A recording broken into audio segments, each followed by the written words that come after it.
If you're expecting to work at the top threshold of your strength in any training session, you need to warm up better.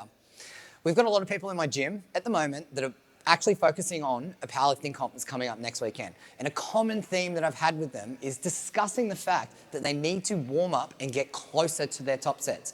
Now, there's this misconception that, you're going to waste so much energy warming up. But the reality is there's more than just energy conservation at play here. You need to get your nervous system ready. You need to get your body warmed up and adapted. And you need the time and the sets and reps to actually get your body switched on to give yourself enough time to have feedback so that when you get to your top sets, you can implement. Now, I want to show you an example here. This is like a typical scenario that I've been talking with my team about in the last couple of weeks. Now, if you warm up and you literally just warm up with a bar and you jump into 70 kilos and do 3 reps, and you do 120 for 2 reps, and 150, and then 170, and then a top set at 180. That is 7 reps.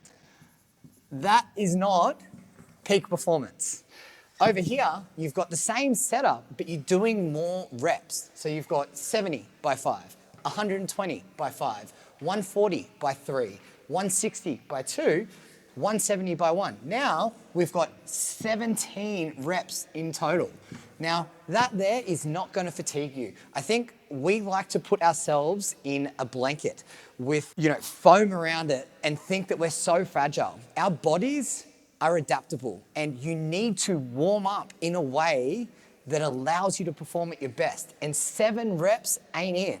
You've got to be working where you're actually getting your tissue warm ahead of time. Now, what I would say, if you are worried or you are really, really strong, just cut a line, draw a line in the sand. Spend more of your time here doing sets of 5, sets of 6, and then as you get into the heavier sets, then you can drop back and do singles and double reps. But the reality is you need the feedback to sort of understand how your body's moving, and if you need to implement any warm-ups, you can along the way. But if you rush through that process, you're not going to be ready for your top sets.